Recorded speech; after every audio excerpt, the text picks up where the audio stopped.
हाँ जी हेलो बेटा रुको इधर हाँ जी कहाँ पे where are you going हाँ जी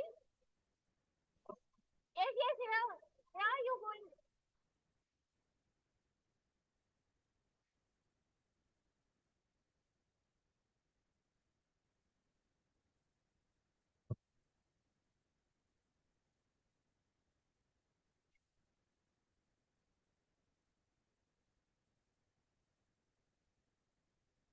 the ones who are leaving the auditorium, please make sure during the session also nobody is allowed to leave the auditorium in between. It is a 1 hour session. Please attend it. And nobody should be using mobiles in between and do not leave the auditorium in between. It is very disrespectful.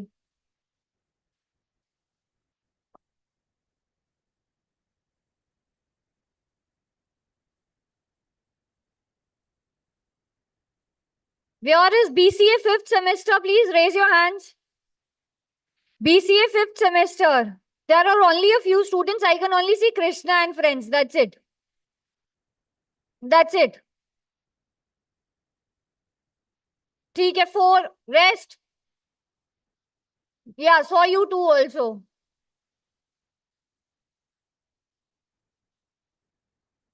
Yes, ma'am.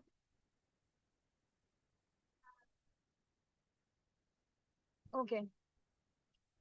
The ones who are moving at the back, there are spaces here in between at the front.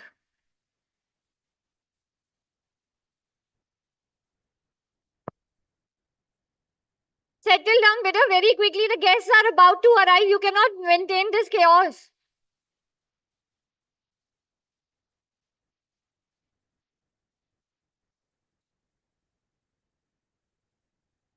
आशीष बेटा वो last के बच्चे नहीं बैठ रहे एक बार बिठाओ उनको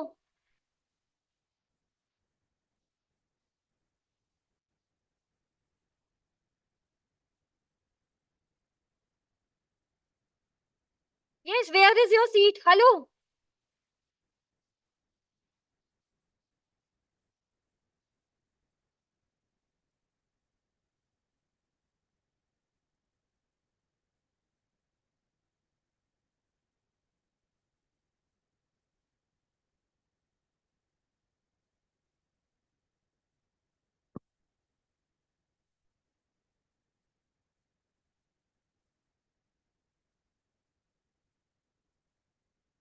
Why are these students moving out?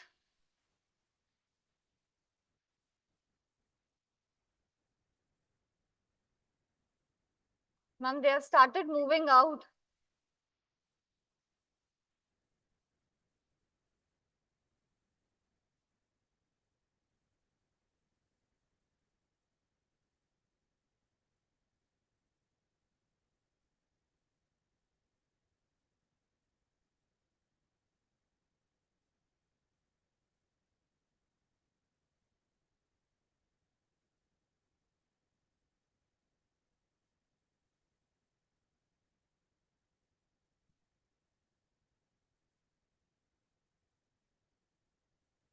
Volunteers, please make everybody sit.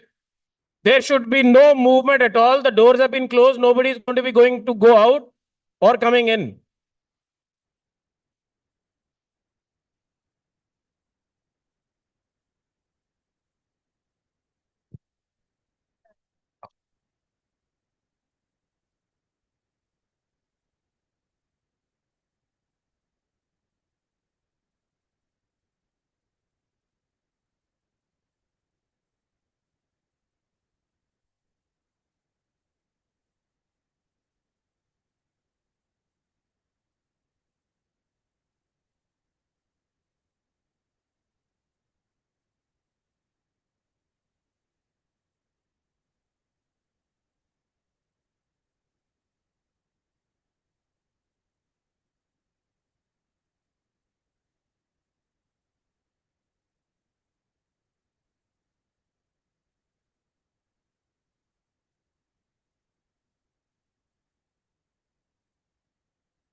The guests are about to arrive. Please make sure nobody leaves the auditorium.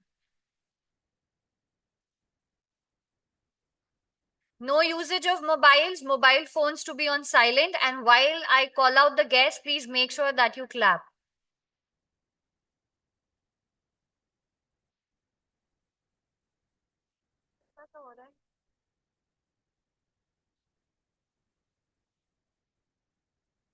हल्का सा जैसे इसमें मैं बोल रही हूँ तो हल्का सा इको हो रहा है. हाँ हाँ पता है मुझे बट इको हो रहा है.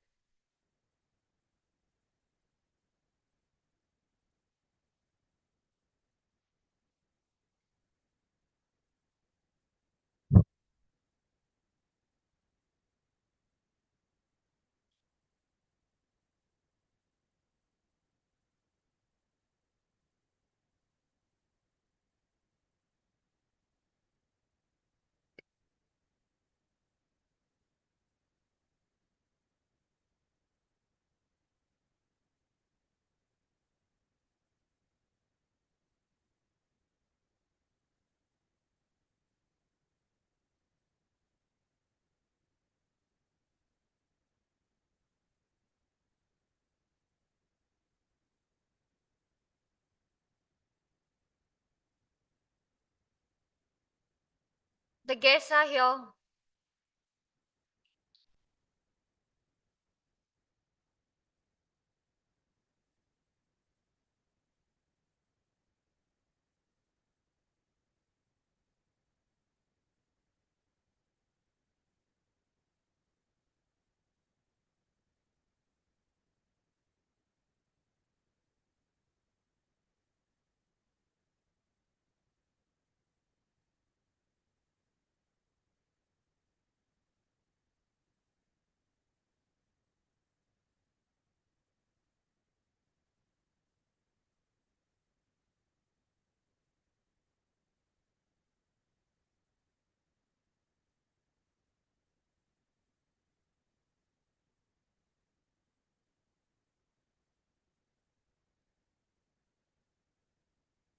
Good afternoon, everyone. It's an absolute honor and privilege to be standing before such a distinguished gathering today for a special session on practical aspects of Bhagavad Gita by the esteemed senior IAS officer Sri K. Siva Prasad ji.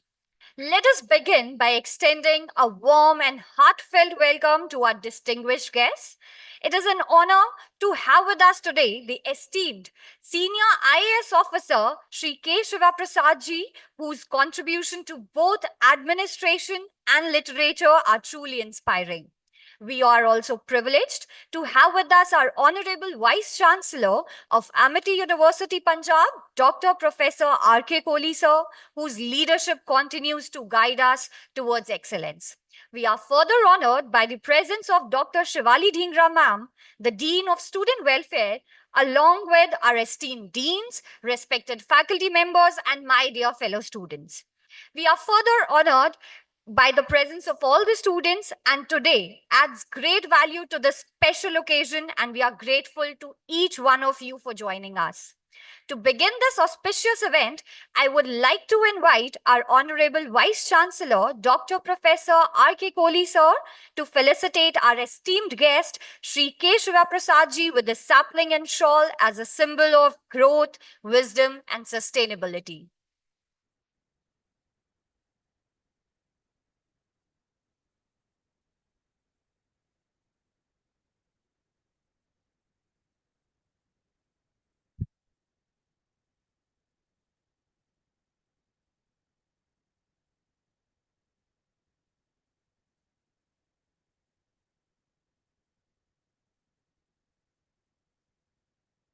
Thank you so much, sir. Sri K. Shiva Prasad ji is a visionary leader and a highly accomplished individual, served the nation as a senior IAS officer of the Punjab cadre. He has also served as the additional chief secretary to the governor of Punjab. Alongside his remarkable administrative career, Sir has made significant contributions to the literary and philosophical world. His book, Gita Acharan, A Beginner's Perspective, is a masterpiece that simplifies the profound teachings of the Bhagavad Gita into short essays, making its wisdom accessible to readers of all background, especially beginners and the youth.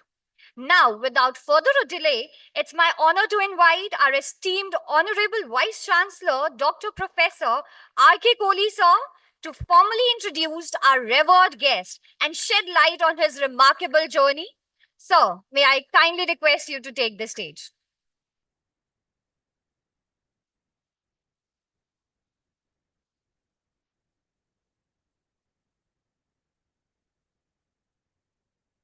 Friends, good afternoon to you all. At the outset, let me have the privilege of extending courteous welcome on behalf of you all and on my own behalf to Shri K. Siva Prasad ji for visiting us and teach us the preachings of Lord Krishna. I am extremely thankful to you, sir, for acceding to my request on a very short notice to visit us and interact with our Amatians.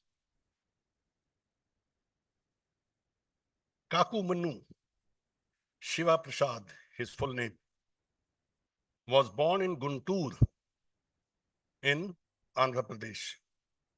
And after his schooling that he did engineering and computer science from the NIT Warangal. Now it is in Telangana, the second largest city of the state. He came to the civil services in 1993 and was allotted the cadre of Punjab state, where he rose to the position of Financial Commissioner, Rural Development and Panchayats, Government of Punjab. Since March 2023, means last year, he took over the charge of Additional Chief Secretary to the Governor of Punjab, in addition to his present responsibility of this rural development and panchayats. From an early age, he was spiritually inclined to understand the meaning of life. He got interested in reading and researching the holy book, Bhagavad Gita, a conversation between Lord Krishna and the warrior Arjuna on the battlefield of Kurukshetra. In the process, he understood the teachings of Lord Krishna and started relating them to the daily life. Simultaneously, he was studying Western thoughts relating to psychology and behavioral science.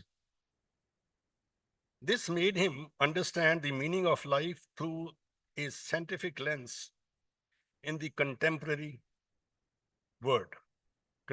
sense. Ultimately, he wrote an amazing and worthwhile book on Bhagavad Gita. The book is titled Gita Acharan, A Beginner's Perspective.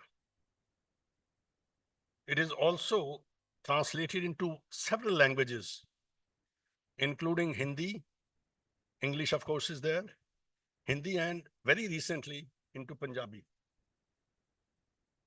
On behalf of you all and on my own behalf, I express my gratitude and thanks to him for donating 30 copies of his books, 10 in each language. These will be available in the library. You can go to the library, read any of these 3 languages. You must be eager to listen to Dr. K. Siva Prasad to understand the practical meaning of your life.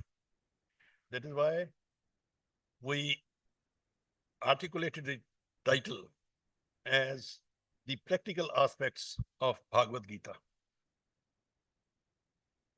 To spread the wonderful message of Bhagavad Gita, Shri K. Siva Prasad ji has started a YouTube channel by the name Gita Acharan and has a website by the name www.gitaacharan.org. Net पे भी आपको मिल जाएगा. I have listened to him through net, and that is why I got motivated. I rang him up requesting that I would like you to come to our campus one day. He said, surely I will come. So मैंने बोला जी ज़्यादा देर wait नहीं करेंगे. So nicely he has depicted. So on a short notice, he agreed. I once again warmly welcome Shri K. Siva Prasad ji for stepping onto our campus, and we would be benefited listening to him. Thank you so much. God bless you all. Thank you.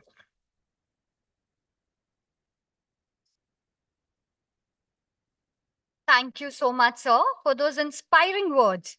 It's clear that Sri Siva Prasad ji's journey is one of deep commitment to both service and wisdom. It is now my privilege to invite the man of the moment, Sri K. Siva Prasad ji, to guide us through this session on the practical aspects of the Bhagavad Gita, as we look forward to hearing directly from him. May I request your presence here on the stage, please, sir.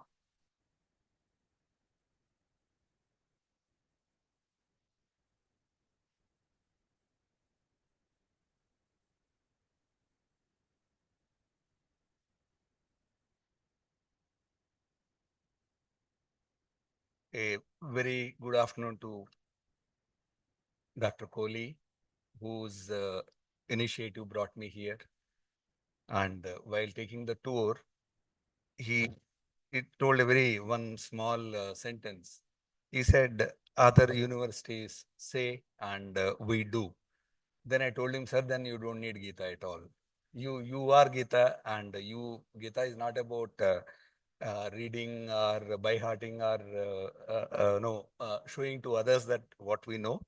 It's about doing and implementing on a daily life. I think that one word, sir, I think that's sufficient to indicate that it's already being done here. And recently I was interacting with one of in academic sessions. So one a learned person told a very interesting thing. He said, what probably we were in your stage about 35 years back. So then and now things have changed. And one thing they said, we are no more sages on the stage. That's why there are no kind of chairs on the stage. And we are just guides along the side. We don't no more preach or anything. We lead the students by practice. So I think that's what has been done here. Thank you very much, sir, for having me here. And as I usually my interaction about Gita is I used to do kind of a one-to-one because everybody's life is different. Everybody's understanding is different. So to start, I understand in the audience you have students from various courses from the first year of undergraduate to the post-graduation. That's what my understanding. You have a couple of faculty members also. Suppose if you have to write a book which suits to all of you, probably it's very, very difficult. It's impossible. How will you write if somebody is talking about psychology, another is writing about physics, somebody is at 5th class, somebody is at 10th class, somebody has done master, graduation. So any spiritual text for that matter, if you want to enter into that area, so best thing would be to understand that it represents a one text which caters to all cross-section of the people. I to start, I give my brief introduction. So I, as Professor Kohli said, I did engineering from in those days, it used to be called REC Warangal. So I had inclination towards spirituality even during that time. But my parents did, no, Pela, you study, you prove yourself, and then you do something. Probably their advice was correct. Then I started getting into civil services. So I came and prepared. So for next 10, 15 years, it was busy doing the job. Probably that's what every spiritual text says. Do your best, whether a teacher or a student, whatever service or thing you are doing or providing, do your best. So somewhere about 15 years back, I went for a training to Missouri. IAS Academy is in Missouri. So it was mid-career training. So in the training, I said maybe I learn something kind of life tools, which we call it soft skills also nowadays. So then I realized, no, the training was on a same way what I was learning about 30 years back. There's not much of a difference. Yes, things have changed, but the way in which I was looking, it wasn't as per my requirements. Then I came back and I looking at how these Western thinkers and Western what you call it self-help people, how do they help the students or somebody in their managerial or leadership capacities. So that's how we have started working on various books of Western thinkers. So ultimately, I took a 2-year leave doing the job, and I find doing the extra study is not possible. So 2 year study leave I have taken. So that was the time I was focusing on behavioral sciences and behavioral economics. So in about 2 years, then I said, let's see what Indian context offers to us to improve our life on a daily basis. So then I started studying Gita. So that's what has led to this. At your age, I find most of your students. So two things I used to always believe and used to say. One is, what is the aim of life? Aim of life is just to be joyful. But how is it possible? No, when everybody wants to be joyful, but it doesn't happen. So only thing is be joyful, but not at the cost of others. Probably that was the philosophy I used to have from your age. Second, I used to think if I have to understand a situation or a person, learn to think from his or her point of view. So when these two things kind of was helping me in my job also, when subordinates come with a difficult situation or a some unpardonable thing, so then immediately you understand, okay, what is the other side of the picture. So slowly, these two things together with my study has led to this. So coming to the actual Gita, see what I'm going to give you, what is going to be your takeaway. I don't expect that you will understand the entire Gita in 1 hour class. Probably it's a kind of a life journey, but a good beginning made today can certainly take you to further understanding, further reading, further exploring yourself. Probably these are the aim I think I kept myself when I accepted the invitation of the Dr. Kohli. And this is what I think a small glimpse, a flash of idea, if you can take away from this classroom, probably we are successful in doing it. Somewhere the book title when I had to give, so there was a debate. So the publisher said you should write a very decent kind of a title. I said no. I said I'll say it is the thought process of a selfish man. I said no. These books don't look like that. They're not be said like that. I said why selfish man? Selfish man is something which you want to improve yourself. You want to make your tomorrow better than today. You want to make your today better than yesterday. Suppose if you don't have that kind of selfish attitude, subjected to not to exploit others, not to insult others. So, and there is a way to do it. There's a way to do it, and that's what Gita helps us to do it. So I said, then publisher didn't agree. I said, no, you have to have a simple thing. So my advice to you would be selfish. So it's all about how your tomorrow should be better than today. Today can be a worse day. Today can be a bad day. It might not have gone for the way in which you planned, and maybe your freedom is curtailed. Maybe what you wanted to do you couldn't do. Perfectly all right. But your tomorrow should be better than your today. So that's the selfish motive if you have. Probably you will be able to reach the pinnacle of what Bhagavad Gita, for that matter, any spiritual text will teach you. So. Uh, as I see, this is a mixture of teachers and students. All our spiritual texts talk about teacher, guru, and how you can learn from a guru. And interestingly, Bhagavad Gita talks and gives preference to students like you. It is student-focused text. It is not a teacher-focused text. It is not about how you no, learn from the teacher, how much a teacher knows. It's not about that. How much you are willing to learn and what are the ingredients to learn. So I was preparing for my lecture. I said, I'm going to have a majority of the students. So how do I connect with my students when I talk to them? And especially on a subject like Bhagavad Gita, if you are teaching another regular class, it's much easier. You know what I taught yesterday and what is going to come tomorrow, how I can make a class interesting. But when it comes to a life changing text like Bhagavad Gita, it will be difficult. So how to be a good student? First and foremost thing is the Bhagavad Gita talks about how to be a good student. He gives three qualities. First and foremost quality says is prostration. Sastang pranam jo hai, that's the first and foremost quality. So why is it so? Unless you have the humility to learn, unless you have that humbleness to learn, probably nobody can teach. When I went to see my wife for the first time, I told her, I am looking only for one quality in you, that you should be open-minded. Because as Sir has said, I am from Andhra. I came to Punjab. You have altogether a different culture, different thinking. Probably, now I'm speaking in Punjabi to you. When I was SDM Mukeria, I went to a school to give a lecture or, some speech to the students, and I was speaking in Punjabi. The moment I opened my mouth, students stopped laughing. So I didn't have, what all I prepared, that has gone for a six. So then, if I Telugu, maybe my comfort level would have been easier. I would have been able to explain better.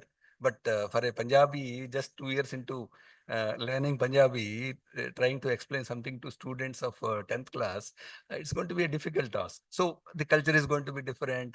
So you will not have idli sambar what you have in Andhra. You'll have get used to a paratha here, or maybe a tandoori chicken in the evening. So that's a completely different kind of a thing. So open-minded is something which is the first quality which Gita teaches. If you see, there must be some many physics students. If you expect electricity to flow, you expect for a higher voltage and a lower voltage. If you don't want to lower yourself to learn something from others, probably no way that others can teach you. So you can always pretend, a teacher always can pretend I taught the children and I taught the students, and the students always can pretend I have learned. So maybe somebody can do very well in exam also. But the real learning, which helps you in your life is going to be, number one is frustration. And number two is going to be questioning. I don't know how many of you are in the electronic circuits. So in the electronic circuits, you have something called feedback loops.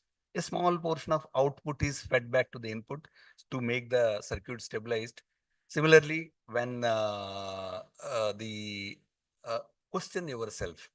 Suppose if I am behaving, I am seeing many students, they're not interested in Gita, they want to talk to each other. Fair.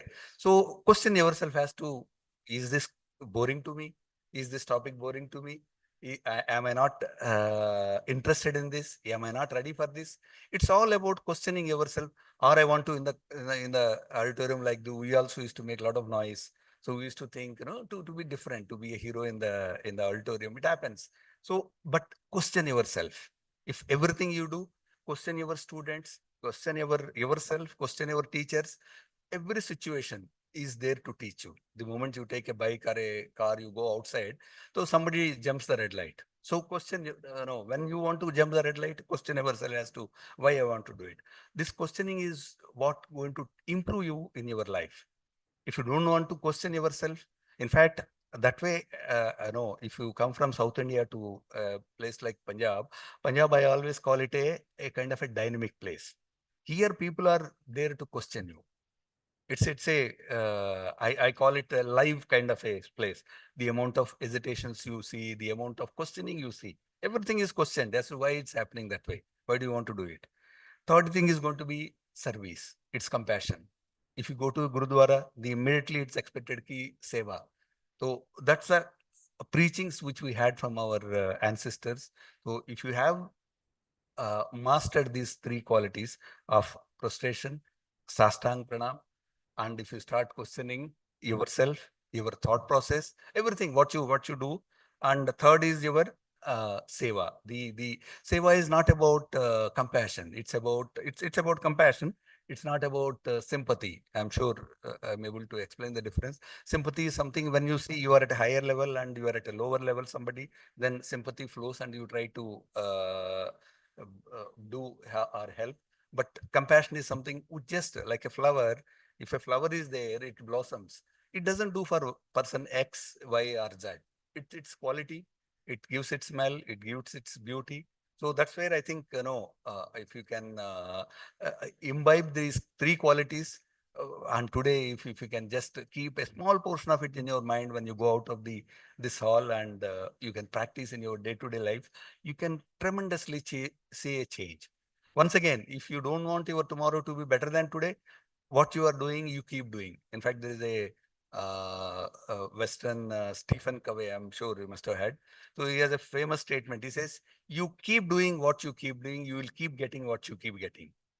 So if you want to change yourself slight, I don't know how many of you know about a ship, if you want to change the direction of a ship, like in a motor vehicle, you don't have a steering or don't have wheels to steer it. You have a rudder. Rudders are so big in a big container ships today, even to rotate them is not easy. So a rudder will have another small rudder at the back of it. So when that is turned first, and then rudder takes the turn, and then ship takes a turn. So a small takeaway, if you have it today, probably that's going to, today is not visible. You will not be able to know today. It may take a 10-year time. It may take a 15-year time. So I'm talking about that kind of timelines. So tomorrow you may get married. Tomorrow you may face a difficult situation. So these three qualities, I'm sure, will help you to take to the next level. Second thing is, Bhagavad Gita talks about a lot about senses. You have, all of us know, we have five senses, and somebody who is slightly aware of neurosciences, every sense has a controller part in the brain. Like eye, you have at the back of your brain, you have a controller part. For ear, you have another controller part. All these controller parts of the senses, we call it mind, basically. Your mind is nothing but the combination of all the controller parts. So 2-3 things you should understand about the senses. If you suppose, I am fond of a particular type of food. So I am fond of particular type of a situation or particular type of a scenario. Like I want to go to a beach, I want to have a beautiful sight, or I want to hear about a praise about myself. Because somebody criticizes me, then I feel very bad. So we keep getting a lot of newspaper items saying that this officer didn't do well, this officer did well. So when you read it, then your blood boils. Then you feel that a reporter has not reported properly. So all these things, it's the connection between the outside world and your inner world is your senses. It's like kind of a gateway. That's why if you see the word Gurudwara, that's where that dwara, basically inside is your yourself and outside is the external world. So is somewhere, these senses keep kind of a window or a dwar between these two. So the first verse of the Bhagavad Gita, 2.14, he says a very, very simple thing. And probably if that is understood, entire Gita, which is of 700 verses, would not have continued. He says, when sense meets sense objects, your sense, your ear meets sense objects. What is sense object? Is your sound. your sound wave when you meet it. So the polarities of pleasure and pain start. So that's where the Dvandva concept is born. Suppose somebody praises you, then you feel very happy. You get pleasure. When somebody criticizes you, then you feel angry. Somebody, a group of students are going, another group and comes and criticizes them. Then that's how a student war fights. So I remember, I don't know how many of you gone to the police station. So many of time we used to go to the police station to see the kind of, student disputes we used to have. So why do they come? They come because what I hear from other person, I interpreted the way my neural patterns are. So when you are born, probably you are a universal baby. If you ever get an opportunity, please go through how your brain actually gets developed. You have about 100 billion neurons. And when you are born, you are very little kind of neurons are wired together, which help you to kind of take food, which help you to kind of uh, basic, the uh, breath, breath and all. So you have a little neurons to do the basic functions. Then when you start learning, when a newborn baby is there, probably they can't see the picture also very clearly. So some neurons get transferred to the eye. Slowly, it starts doing the pattern kind of identification. Slowly, it starts learning. I am born in Andhra, so my mother tongue is Telugu. I know Telugu. If somebody is born in, I believe Vice Chancellor Saab is saying that majority of students are from Punjab, but you have almost 13 state students coming. Somebody born in Maharashtra, so Marathi is their mother tongue. So as a baby, it doesn't matter at all. Maybe if they have been taught Japanese, they would have understood Japanese. But each neural pattern is going to be different. Similarly, for somebody, praise is different. Suppose if somebody abuses me in Chinese, I don't understand at all. It doesn't matter to me at all. If somebody abuses me in Punjabi, Hindi, or Telugu, or English, then immediately I understand. So when my ears meet the waves of sound, so I get two options, either a pleasure or a pain. Third option, of course, I'll come subsequently. Third option also is there. So he says these are all temporary. All these polarities that are generated in you, they are temporary. Learn to ignore them. If you go to the Buddhism, there is a word called anitya. It's regularly they keep using the word anitya, impermanence. Everything is impermanent. Learn to have patience. If you will get your time. And Hindi में कहावत है, समय से पहला किस्मत से ज्यादा समय से पहला कुछ नहीं मिलता है. Everybody will get their time. It's that patience. When such polarities overtake you, just learn to hold. Probably that's the crux of the entire Bhagavad Gita. Every day we keep getting so many sensual bombardments to you. So in the college, probably one of the most protected environment you have. The moment you go out tomorrow, you join a job. So your boss is not going to be as pleasant as your vice chancellor Sab or your teacher. So he or she is going to show their colors. They'll show the hell to you, because that's what they get. They don't have any better understanding as to how to manage people. Many of the bosses you find, they don't know how to nurture the talent which is beyond their understanding. That requires a lot of maturity. So when you encounter a boss who doesn't have that kind of maturity, and every day he gives you hell, what will happen to you? So you realize these are all the transient things. Things are going to change. So whatever may be the thing, suppose Gita many times talk about praise and criticism, because it's easy to understand. Other senses are slightly difficult. Similarly, if you mother doesn't give you food of your choice, if in the hostel, if you don't get the food of your choice, so especially all of us today are not in our 30, 40 years back, where whatever food is given to you in the hostel, you gladly accept. People question, of course. I was saying, you should question whatever is being done to you. So the senses part, if you understand, I think our evening is going to be very, very fruitful. That's what my take from here. So keep reading. There are so much material available on the internet about the senses. Many experiments are being done in this. the marshmallow project is something which I'm sure some of you must have heard. There is a baby. They have taken the small children, kept into two groups. They've given a one sweet dish on a platter. They said, if you take it, you can take it right now. Otherwise, if you wait for half an hour, you will get two of them. So there are some children who waited for half an hour and ate two. Somebody didn't wait and they ate one. And they profiled the entire how they've grown at a subsequent stage. So the person who waited, probably they have shown more resilience. They have shown more success in the subsequent the life. So many things, if you see the how when we are our senses get stuck up with something. In our YouTube, if you want to see, you can see something called invisible gorilla. How our senses get stuck to something and miss out on the big picture. Probably, if I ask me, what is the difference between success and failure is you just get stuck up your senses with something. You fail to see the big picture.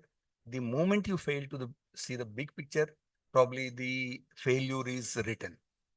You are on a sliding path.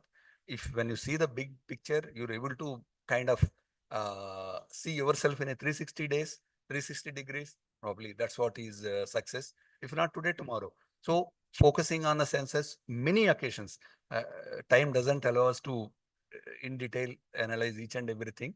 But senses is one aspect which Bhagavad Gita talks. Not only Gita, I keep talking, reading many religious scriptures everywhere. If you can control your senses, if you can hold the senses, realizing that transaction which has created dualities, polarities in you, if you can just learn to hold it, probably that's where the success starts.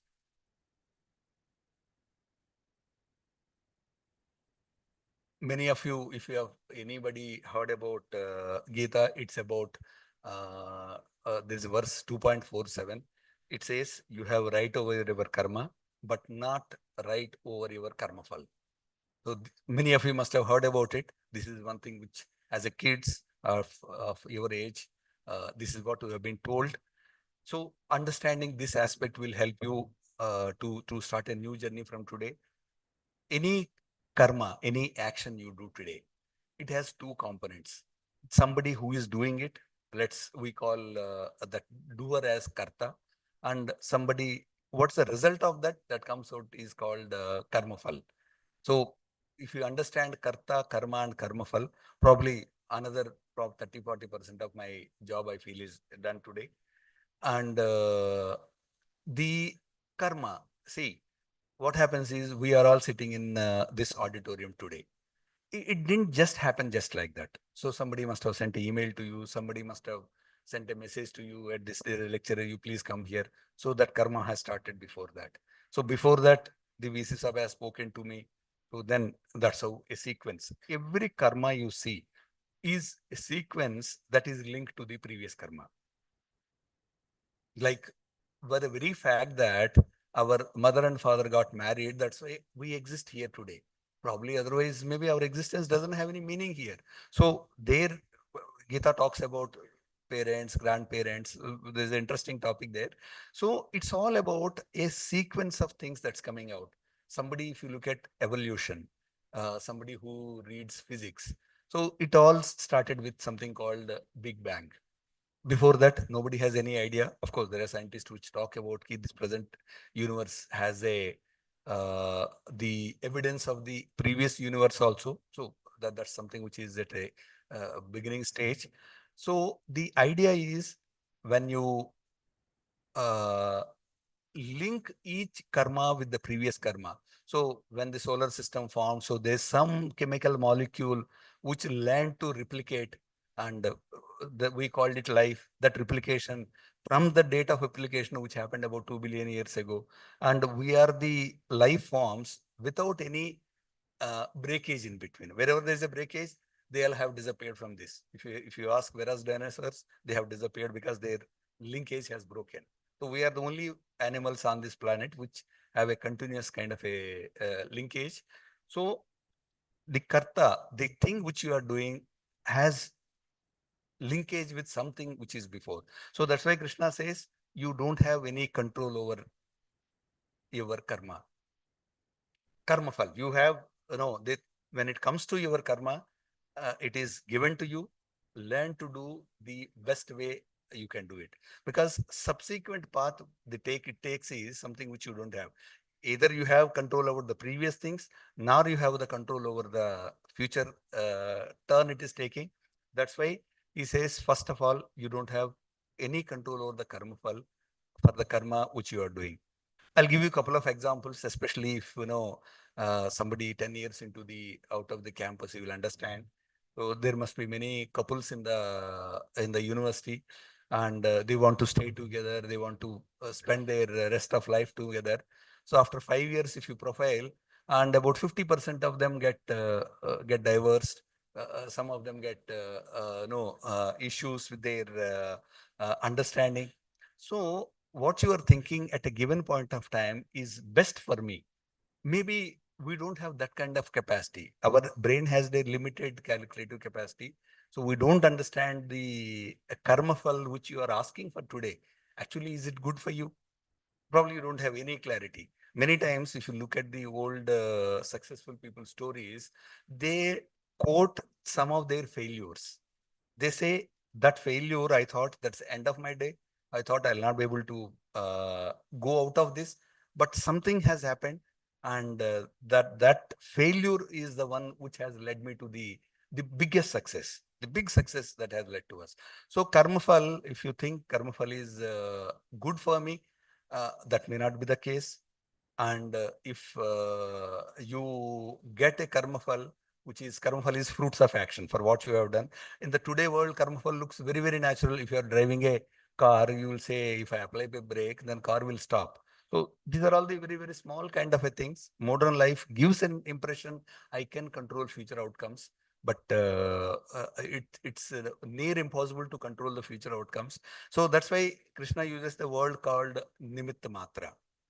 You are just an instrument in the hands of this existence. There is a CEO of this existence which he has been running for last 14 billion years. So when it comes to our lives, so there will not be any mistake. He knows how to use us. This existence knows how to use us. And today we are at the pinnacle of our evolution. That's what we think. Maybe tomorrow you will have a better the climatic changes we are seeing, the maybe a new life forms from a Homo sapiens. I don't know how many have read Homo sapiens book. So to the Homo DS or maybe to the next level. So end of the day, the CEO knows better. The Vice Chancellor Saab knows better as to which way the institution has to go. So no qualms about it.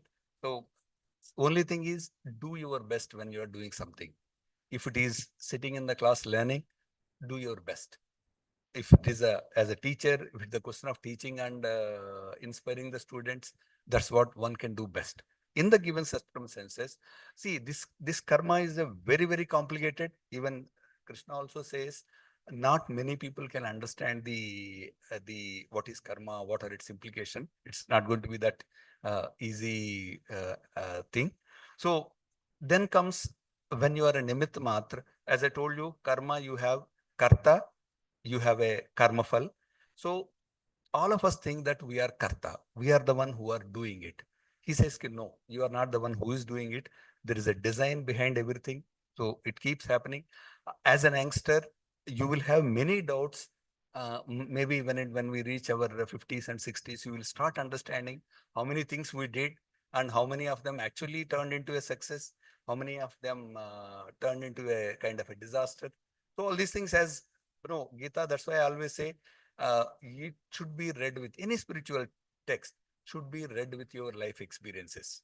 Today you have a little kind of a lot of energy you have, lot of ability to grasp you have, but little experiences to back up what you have uh, no the land so far.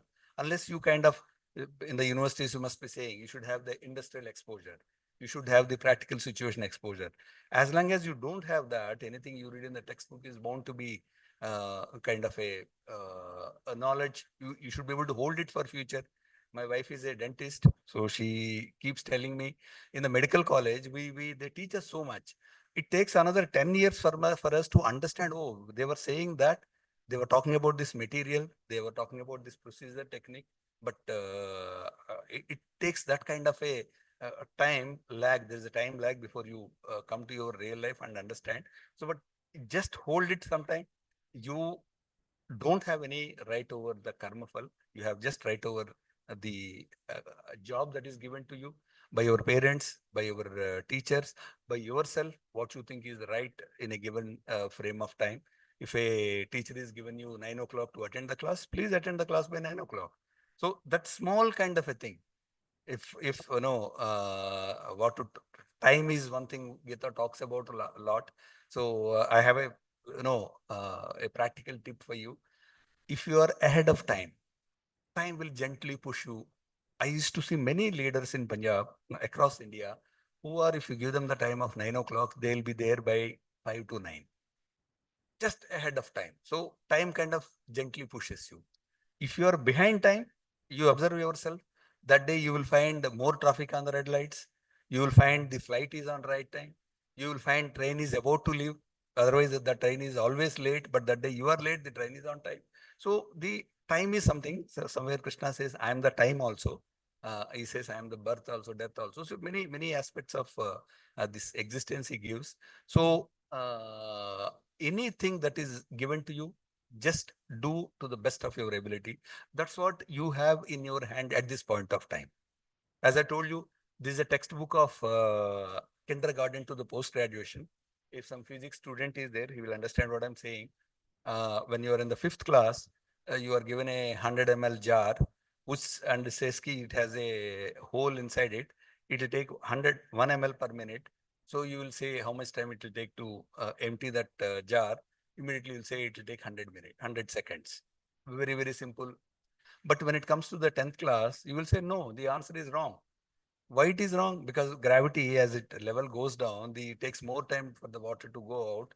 Then you will apply calculus, you will apply, some differential equations, integral equations. Then you will come out, no, it's not 100 seconds. Actually, it will take 105 seconds. So which one is correct? For a 5th grader, if you try to explain a calculus, then he will leave the class and run away from the class.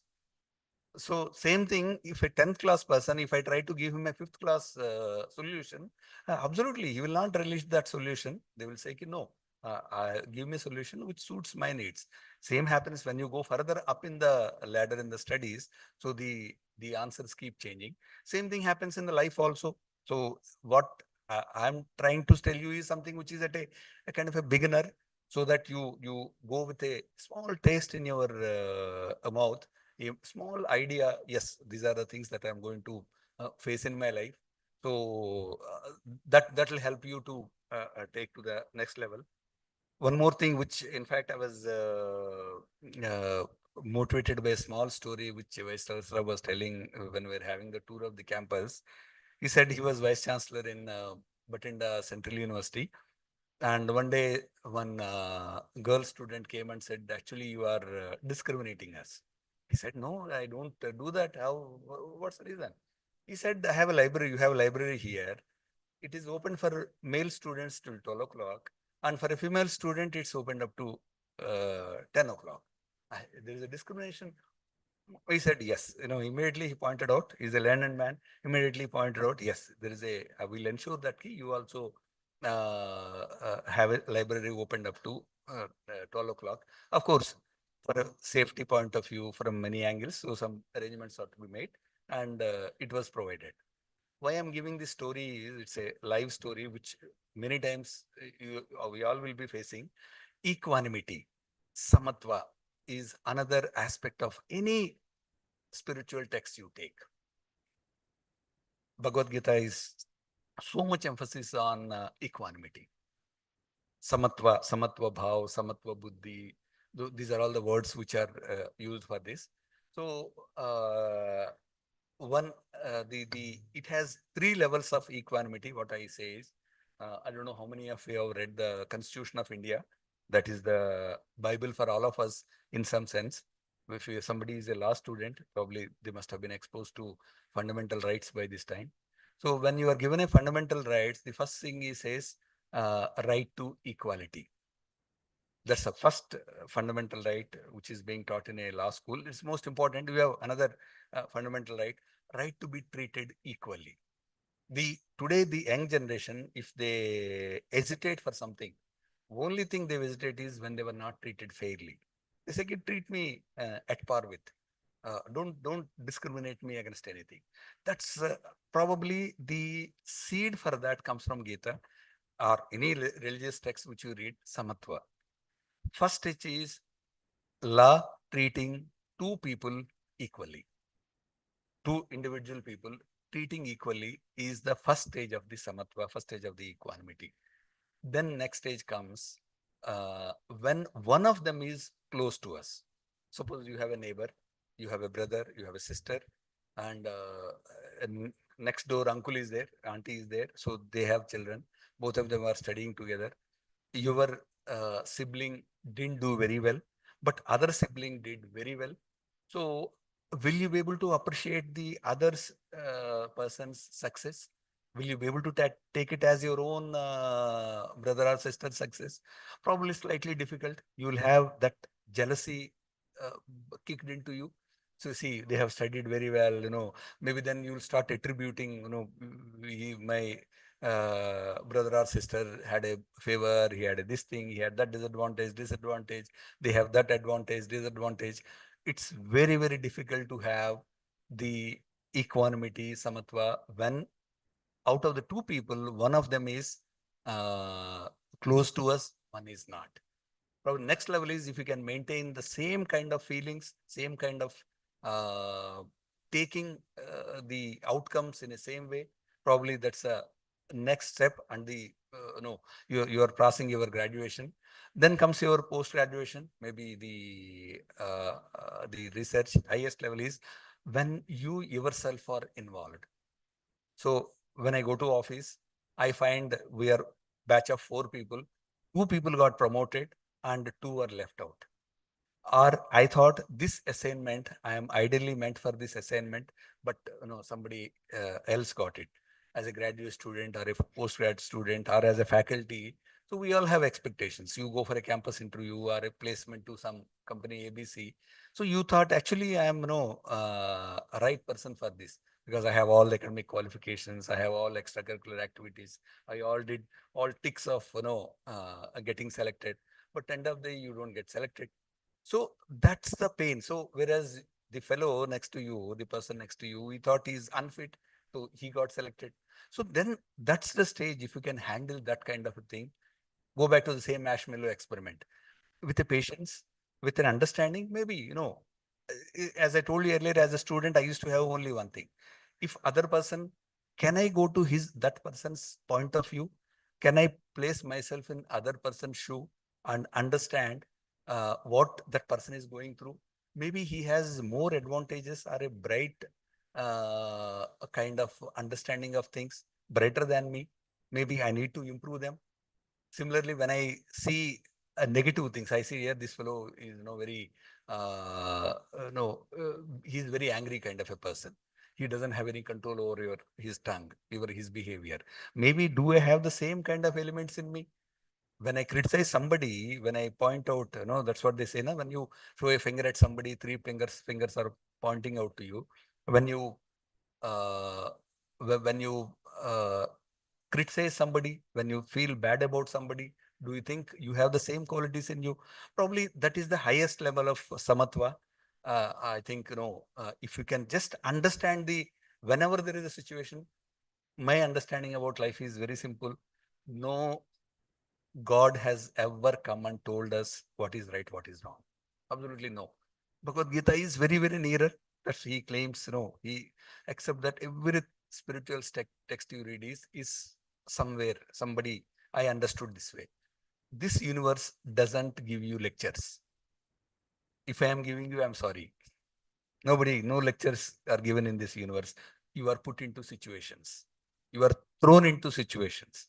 I think I'll start from the university, I go home, on the way, I'll meet with an accident. Then diverts, it go to hospital. Or maybe I am safe, somebody else gets hurt. That fellow you take to hospital. Life throws at us situations. So how do you handle the situation? It's all till we kind of live, all the situations are natural. They will keep coming and hitting at us. Either you resent, you criticize, and you kind of, get into that negative mode. Second thing is, yes, I have had tools to handle situations. One of such tools is learning about equanimity, learning about your senses and how these senses, in Bhagavad, Krishna gives a very simple example as to how to control senses. Suppose you have a wild horse. Can you control the wild horse day one? Absolutely no. It is so powerful. If you try to go nearer to you, it will just kick you and then you are nowhere in the hospital for next 2 months. So you just can't control it. First of all, you have to understand the senses, how they are controlling you. If you are a fond of sweet dish, why you are fond of a sweet dish? If you are fond of a good, I visualize, I want to see for movie, particular kind of video game I want to play. Why I want to play? Similarly, I want to hear the praise. I want to hear the criticism. So understand the senses first, slightly as a third person, understand it, and then try to control it. So this controlling of the senses, understanding karta, karma, and karmfal, understanding the samatva. Probably these are the small tools which will, I'm just introducing the tools to you. Any tool, if I give you car to you, somebody who doesn't know driving, and ask him to drive, absolutely no driving. You see in the newspapers, to this somebody who is, well-to-do family, they give a very expensive car to the person. He doesn't know how to handle. He will go and kill somebody. He will go and do some accident, which is putting entire family to kind of a disgrace, entire family to a shameful kind of a thing for the rest of their life. So the using the instrument, ability to use the instrument to make your life, once again, making tomorrow better than today, making your today better than yesterday. So I think this is the one mantra, if you can take along with it. Be selfish to that and give time for this. Without time, nothing can happen. If you keep doing what you are doing, you will keep getting what you are getting. If you are keep doing the same thing, if you are getting a sorrow or a difficulty, you will keep getting it. There's no, somewhere you have to make the deviation. The deviation is the what which will help you. I think another 10 minutes I'll say, then I'll take the a break. But there's no end to it. If I keep talking, it'll continue for time. So we are always exposed to two alternatives. Always, if we get a chance, there is some book called Third Alternative. Look for third alternative. Like example. So we know only two things. We know in many texts you will find it, rag, virag. You will know how to kind of get attached to it, or virag. You know how to get detached to something. But there is a third alternative called vitrag, because sometimes you have to be in that situation. You can't just avoid the situation, but how do you kind of detach yourself from the situation? It's a very fine kind of a topic. I rarely kind of in a month or in a 6 month span, I see one or two people who kind of able to detach themselves into in a situation, but still doing their best. So always think of third alternative. Example, I'll give you what is this asakti virakti, or something called rag virag vitrag, asakti virakti and anasakti. These are the three alternatives. Suppose if you have a friend, if friend is living and going, you feel bad that my friend is living. Suppose a friend is coming to you, then you will happy. So a friend can make you happy or sad by their presence or by their living. Any relative or anything you like. Maybe in the university when you got admission, you found very happy. Maybe when you leave the university, you will feel sad that you are leaving the university. So the same, anything, any person, situation, institution, anything can make you happy or unhappy. Suppose if there is an enemy which you don't like, when that person comes to you, then you will feel bad about it. When that person leaves you, then you feel good about it. So anybody who is not to your liking has the equal capacity, your equal capability to make you happy and unhappy. So these are the kind of polarities in which we keep oscillating. So go to the third alternative, where whether a person whom you like is there, not there, whether you hate is there or not there, how you maintain your balance comes to that equanimity. Equanimity is not only treating others, you have that balance with you. In fact, when telling karma, he tells Arjun, you fight keeping three things in balance: pleasure and pain. You keep a balance there. Profit and loss. You keep a balance there.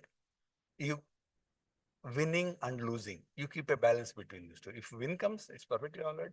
If it doesn't come, it's okay. If losses come to you, it's okay. And profit comes to you, it's okay. That balance, if you can maintain in that moment, we all see in the COVID situation. Maybe you were young too at that time. So just somebody who maintained balance with as a humanity, we maintained that balance and we could kind of sail through it. And the third alternative is the one, always remember, it will not come to you today because you rarely get that kind of situations. When you further go into your life, then that's going to be the many situations you will encounter in your family life, in your professional life, in your social life. So all these things going to come into the play. Learn to hold your nerves at that point of time.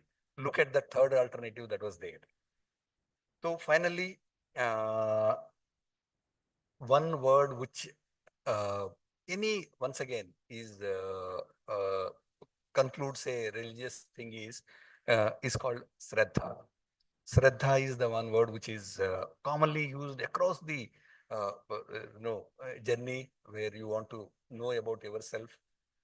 It is beyond faith. Faith is slightly at a lower level. To give an example, uh, about 400 years back, we all believed that it is the sun which is rotating around the earth. Slowly Copernicus came, and then somebody got killed also in the process. Anybody who sold otherwise was kind of treated badly. Ultimately, science proved that no, it's other way around. It's earth which is rotating around the sun.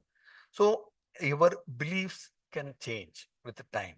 But Shraddha is some kind of inner kind of feeling, which is the uh, thing. It's very difficult to explain as you move up in the life. That Shraddha of with the work which you are doing. It's not about somebody is praising you, somebody is criticizing you. Whether you did the job to your satisfaction. Result may be to your, sometimes you study very well, but you don't get the marks. Sometimes, you study only 4 questions, those 4 questions come. So there are many permutations, combinations that work out, but the uh, Shraddha is something which keeps you motivating, which keeps you driving. If somebody is, seen the Sai Baba temple, it is written Shraddha and Saburi, it is written there. So Saburi is patience. These are the two kind of, if you want to row a boat, you need two oars to row a boat. So one is Shraddha, another is Saburi. So if you can inculcate these two things in the life, having patience and having that Shraddha about that institution, Shraddha about your teacher. I was reading, somewhere, a conversation between two people. One person asked, do you think your teacher is so competent? You have so much of faith on your teacher's competence? He says, I don't know about my teacher's competence or not, but my trust towards my teacher is unflinching. And it is the trust kind of thing which gives me strength. Not only the teacher, as I told you earlier, so we are no more sages on the stage. We are guides along the sides. You keep gathering. It is that Shraddha, which is, see, one good example I'll give you for Shraddha. The blessings from this existence are like uh, a rain. Rain is constantly keeps coming. And whether you put your utensils upside down upside down, where you will not be able to collect even a single water, or you put it in the open form, so that you will be able to collect the blessings. So this Shraddha and Saburi is one concept which will be helpful to you. May not be today, you may not be understand the intricates and the implications of this, but start practicing in a small way, a small thread. At this point of time, the life is going in a beautiful direction. You are under protection, you are under a kind of not exposed to the real world. As you move up, when you get exposed to the world, probably that's the time where you need all these tools to help you. Finally, I'll conclude with one word called sthita pragna. It is one word which is very commonly used in Bhagavad Gita. Sthita pragna is something, he says, my happiness, my joy is when I get what I want.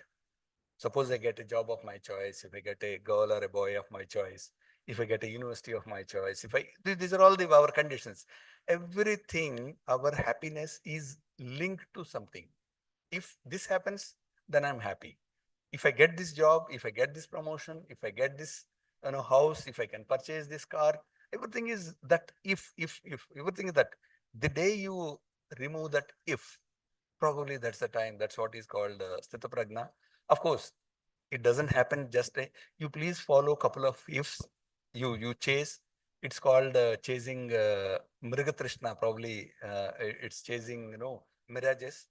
When you chase couple of them, then only you will realize. If you hear from me, hear from reading Bhagavad Gita, probably it's not going to come to so easily to you. But you chase something. Chase for about next 5 years what you think is right, what is you want to do it. So slowly you start realizing no, actually it is not outside somewhere else.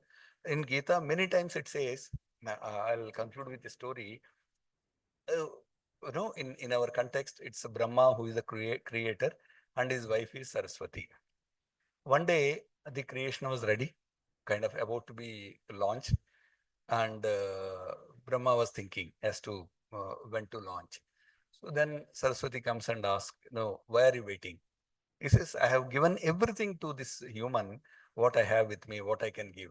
But I want to give that kind of Brahma Gyan, so using which he can remain eternally happy, eternally joyful, irrespective of what happens to him. So I want to understand, I'm thinking where to keep it. He says, why don't you keep it on Mount Everest? So no, he'll go and he has the legs and he'll go and climb and bring it. This is not a big deal. Then you keep it in the Mariana Trench, so which is the deepest point in the ocean.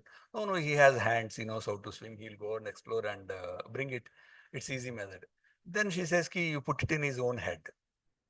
You put it in his own head so that he'll keep looking, because my eyes cannot see myself.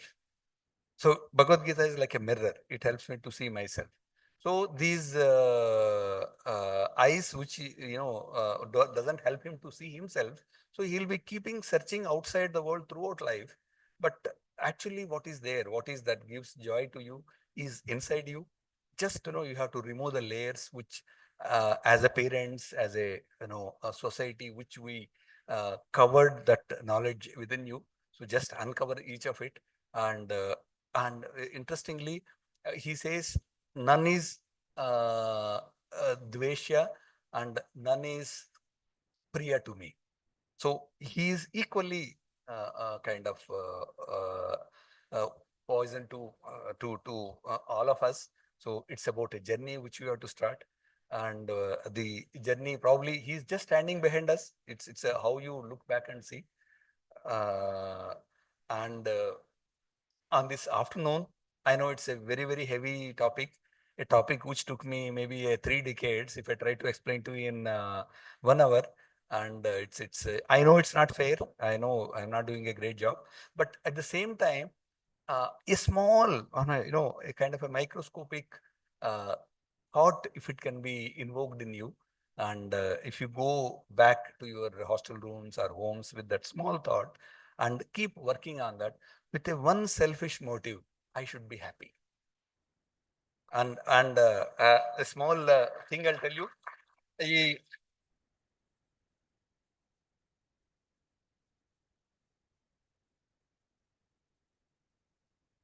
one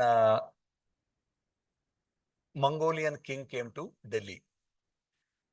So he conquered Delhi, and he said he wanted to. He's a very cruel king. Probably he kind of demolished entire Punjab. He, he that very bad phase. It's a history. So, and he says, I want to go on a procession in the evening, victory procession.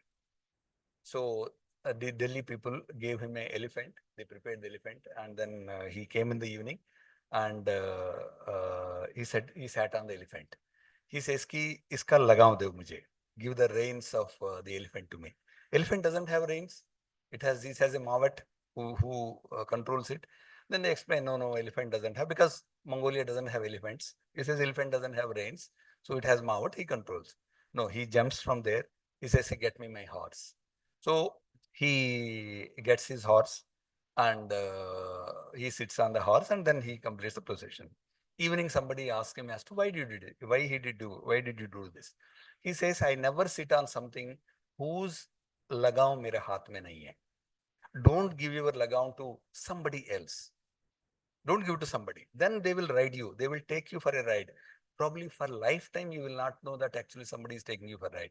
It could be a desire for power. It could be desire for money. It could be desire for recognition. It could be some person. It could be somebody in your friend circle. It could be your, a pleasure-oriented life. So it could be anything. But always remember, the center should be in the Western books. If you read, centered in the self. That's what I said. Center yourself in yourself. Keep the lagaon with you, and whenever you get an opportunity, just peep into the. See, you have to get a job.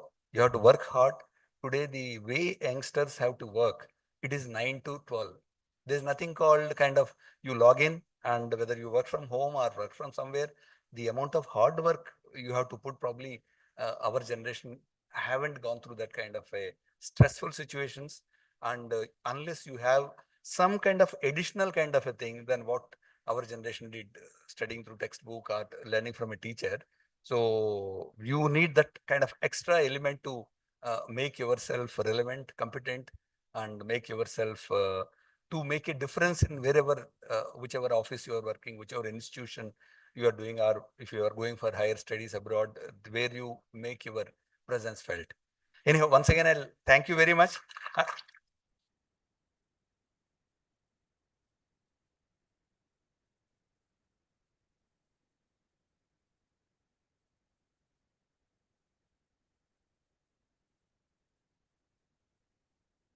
If anybody has any doubts, we can, as I told you, we are keeping some books in the library. And if I have to be a student sitting in you, I say no questions asked, please let us go. But there is somebody, as I told you once again, this room has from a beginner to a professor. So that's a kind of representation. Usually it doesn't happen with us. Whenever we take any meeting or anything, so you have a coherent kind of a group. But it's an interesting thing. We're happy to address to you, because I have to keep thinking as to what kind of audience I have with me. So anything? Yeah, questions? Yeah.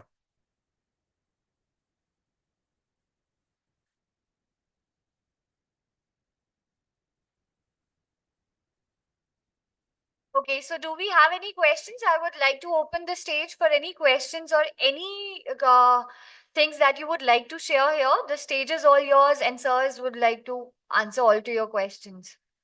Do we have any questions here? Please raise your hands. I think we have a question here. Mike is coming. I think you can. Good evening, sir. Good evening. Thank you for a great session. We had so many insights about Gita and about Krishna ji.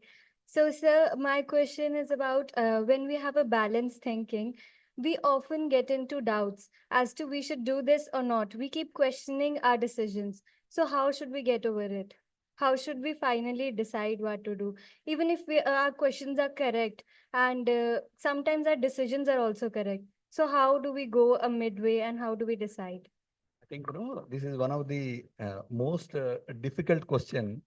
Krishna himself says, even the wise also find it difficult to understand. He uses three words for karma: karma, akarma, and vikarma. What is action, inaction, and prohibited actions? It's not going to be that easy. The dilemmas which you have questioned me, even I face on a daily basis. Whether, as I told you, life doesn't come with a linear kind of a track. No, it always have a two options. It gives you always two options, whether to take this or not. So how I do myself is, first is, when you when you are doing something, when you have done something, first and foremost thing, don't have regrets. Only have learnings. The moment you regret as to what you did, then that's going to kind of sink you down. You learn out of it. Okay, I have did something. Just hold it as that boy with the marshmallow is holding. Second thing is expectation from future. Okay, I said this, so somebody was laughing at you, somebody was criticizing you. It's okay. Once again, I told you it is temporary, anitya. Learn to hold it. So as you kind of grow in your life, as your understanding grows, so that's the only way. There is nothing called, in fact, today morning I was writing my article for the next week. So the learning from this, whatever you do, when you do with balance in mind, he says that karma itself will take you to the peak. It's not about, this is good, this is bad, this is best, this is, lower. See, suppose today, if you get a chance, I haven't seen in anywhere, if Jesus comes back to you, something like that. There's a book, somebody wrote a book like that. He says, if one day Jesus comes back and goes to a church, and the father is there, and he says, I'm Jesus, I just want to come, whether you guys are following my preachings or not. So he thought, no, he looks like Jesus. So what descriptions he had, it looked like that. But he didn't believe. He said, maybe some street artist is coming. Today, if Krishna comes, you will think, some street artist has come along with that, all the thing. There's no way you can know that.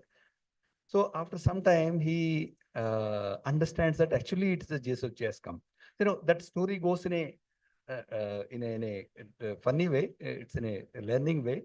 But the idea is, if somebody in the university itself, somebody is serving you food, do you see him lower?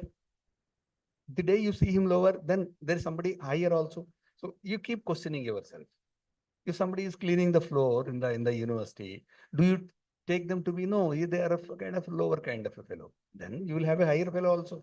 Somebody else will think of you like that. So the world is like, as I told you, it's a multi-dimensional mirror. What you think, it comes back to you. What you sow, you will get back. So it's a difficult question. Only life experiences will give you the clarity. You have to just Thank you, sir. wait for it.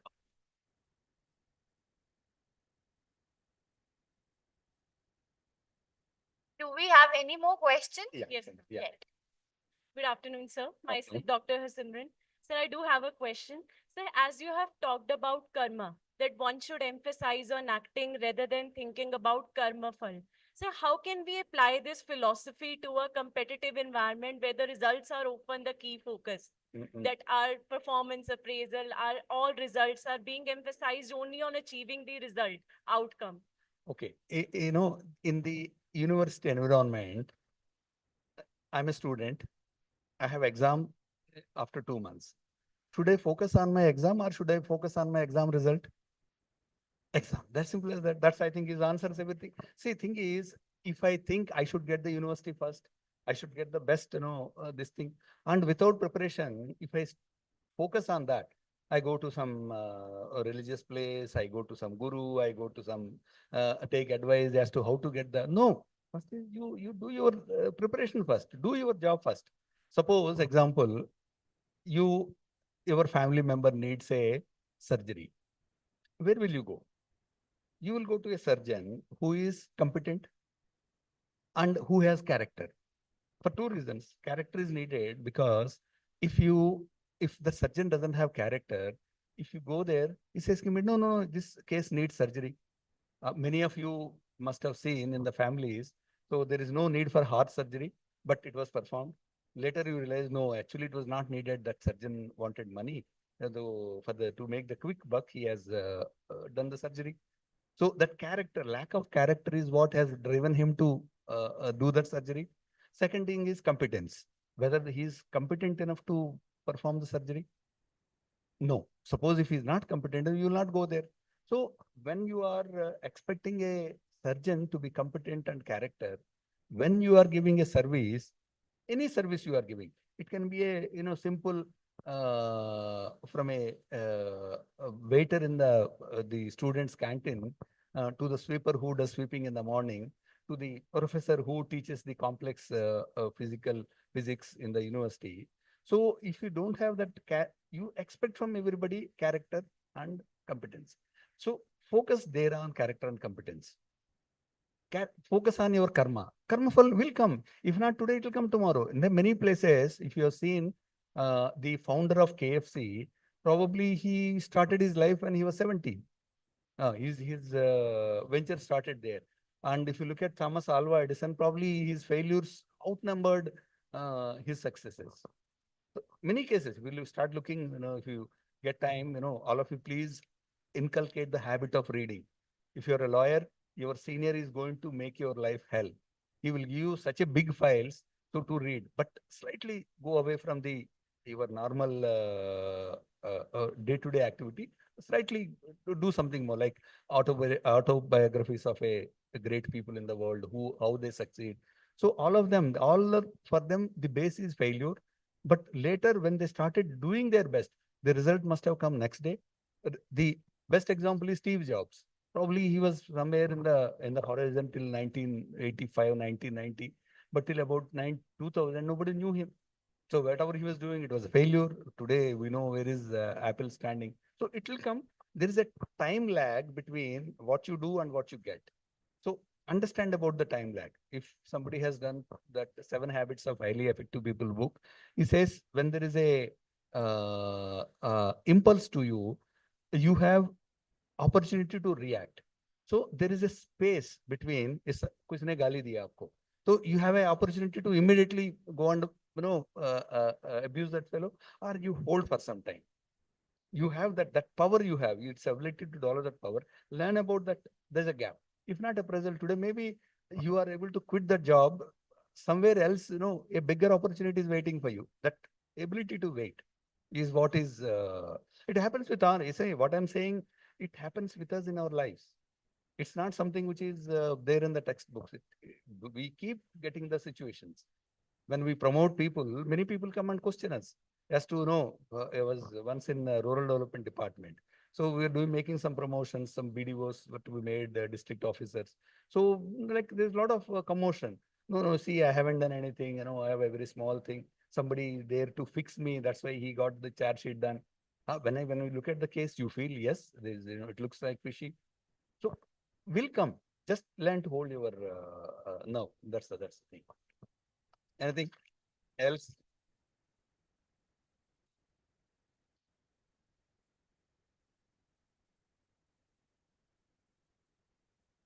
Do we have any more questions? Please raise your hands. Yes. Please maintain silence and decorum.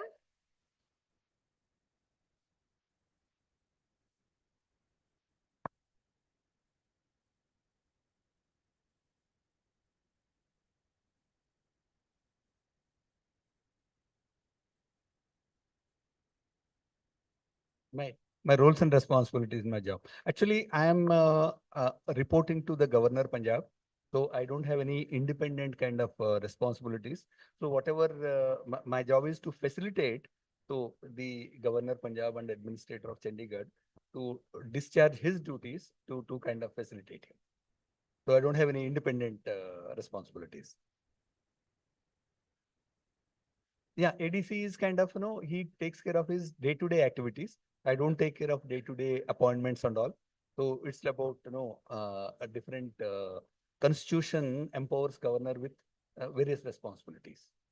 So vis-a-vis state government, vis-a-vis the Chandigarh administration, so vis-a-vis the various policies. Recently, we are having a function of how Chandigarh police is functioning. So they want to improve their Chandigarh police functioning. So they want to give an opportunity to citizens to. I know the clapping means it should finish. No, I understand that.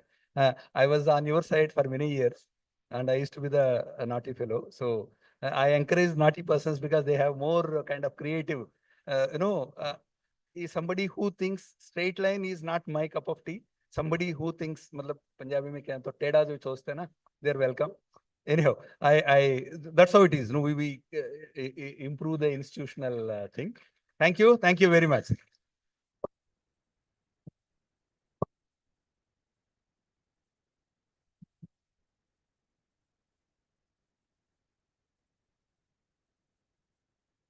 Thank you so much, sir, for sharing your profound insights of your findings from over 3 decades and giving us a glimpse into your remarkable work.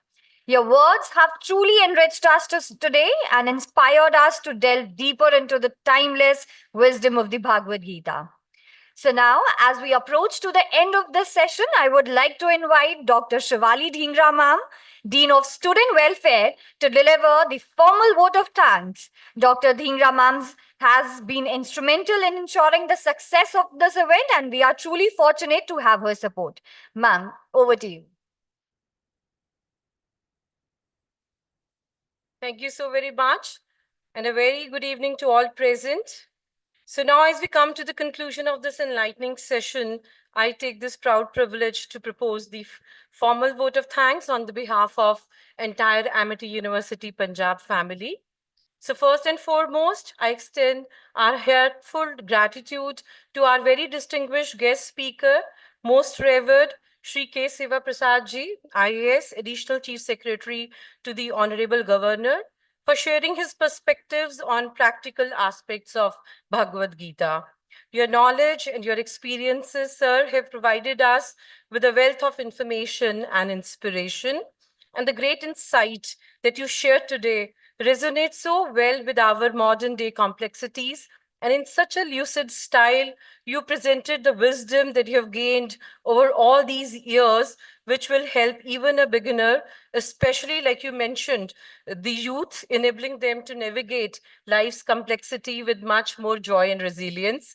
I would also like to mention, sir, born and been brought up in Dharam Kshetra, Kurukshetra, I have listened to many interpretations of Bhagavad Gita, and I truly believe that Gita's teachings on self-discipline, self-realization, and a continuous quest for wisdom definitely is very, very relevant to all the generations, and it always helps us giving explanation to our life's challenges and help us to deal with these modern day complexities with more clarity and compassion.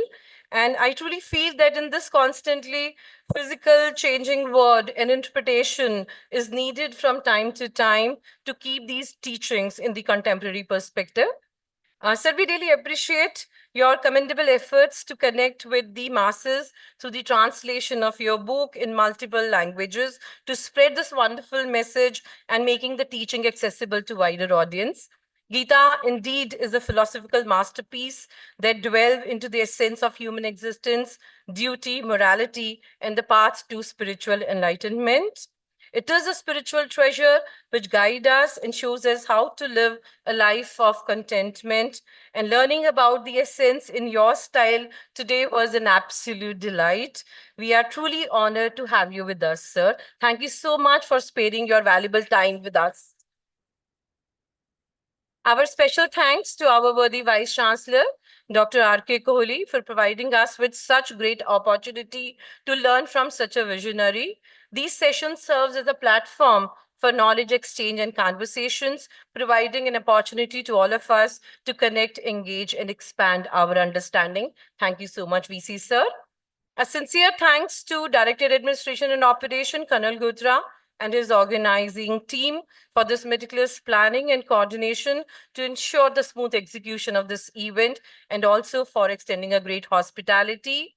We are also grateful to all our deans, head of schools, head of departments, faculty, staff member, and our student participants for their active engagement and enthusiasm. Few insightful questions though, but this has really enriched the discussion and made the session more interactive and valuable. Our acknowledgements to the technical support team. Thank you for ensuring all the arrangements were in place and that everything was seamlessly being transmitted. Your behind the scene efforts are greatly appreciated. It has widened the reach of this enlightening session through our live webcast, providing this unique opportunity to many more audience to connect and learn remotely and get benefited by this great learnings today.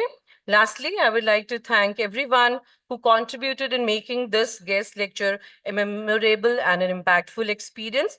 Thank you, everybody. Have a great evening. Before we disperse, we would like to present a token of our gratitude to our revered guest.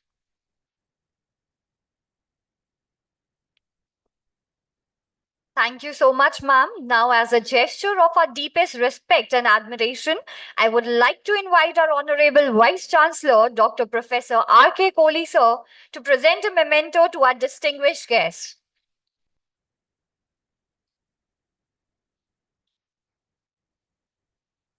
The symbolic gesture reflects our heartfelt gratitude for his invaluable presence and the wisdom he has shared with us today.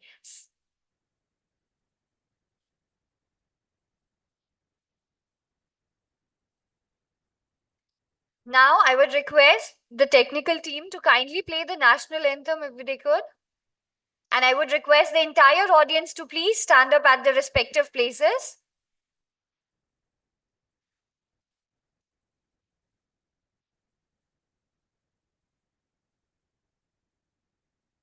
जनगण मन अधिनायक जय हे भारत भाग्य विधाता पंजाब सिंध गुजरात मराठा द्राविड उत्कल बंगा विंध्य हिमाचल यमुना गंगा उच्चल जलधि तरंगा तव शुभ नामे जागे तव शुभ आशीष मांगे गाहे तव जय गाथा जन गण मंगल दायक जय हे भारत भाग्य विधाता जय हे जय हे जय हे जय जय जय जय हे Thank you, everyone, for being a part of this special occasion as we come to the close of today's event. I just want to say how grateful we are for your presence and participation. May the teachings of the Bhagavad Gita continue to inspire all of us in our journey of wisdom and growth. Have a wonderful day ahead. Thank you so much, everyone.